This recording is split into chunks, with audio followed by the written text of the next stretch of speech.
భక్తి అనగా అందులో అనేక సెక్షన్స్ ఉంటాయి.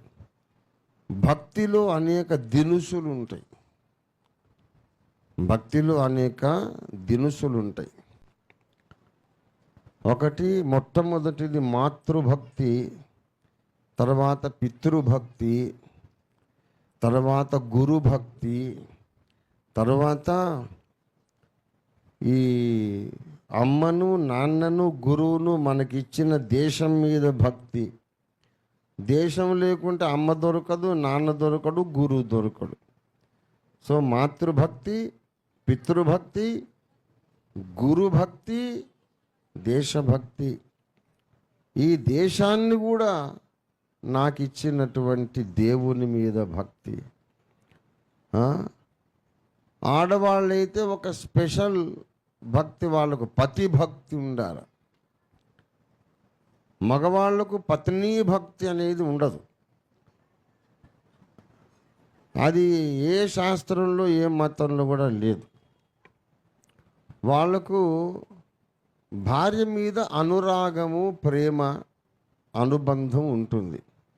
కానీ భక్తి కాదు. భక్తి అంటే ఇతడు నాకన్నా ఉన్నత స్థాయికి చెందినవాడు, ఒక దేవునికి లోబడ్డట్టుగా ఇతనికి నేను లోబడాలి అనే భావము పేరే భక్తి.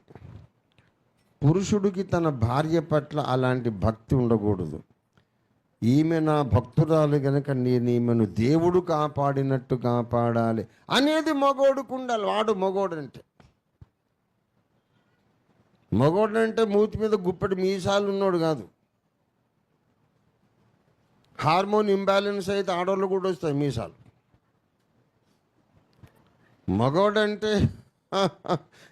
మగోడంటే ఎవరు?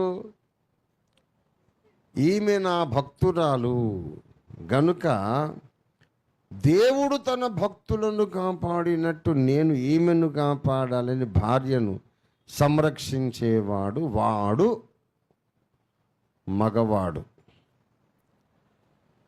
కనుక మగవాడికి భార్య మీద భక్తి కాదు, అనురాగం ఉండాలి, బాధ్యత ఉండాలి. ఆమె కొరకు వీడు ఏదైనా నష్టపోవాలి, ఆఖరికి ప్రాణమైనా నష్టపోవాలి. క్రీస్తు తన సంఘము కొరకు ప్రాణం అర్పించలేదా? పురుషులారా మీ భార్యలను ప్రేమించుడి, అటువలే క్రీస్తు కూడా తన సంఘమును ప్రేమించి ఆమె కొరకు తన ప్రాణం అర్పించాడు.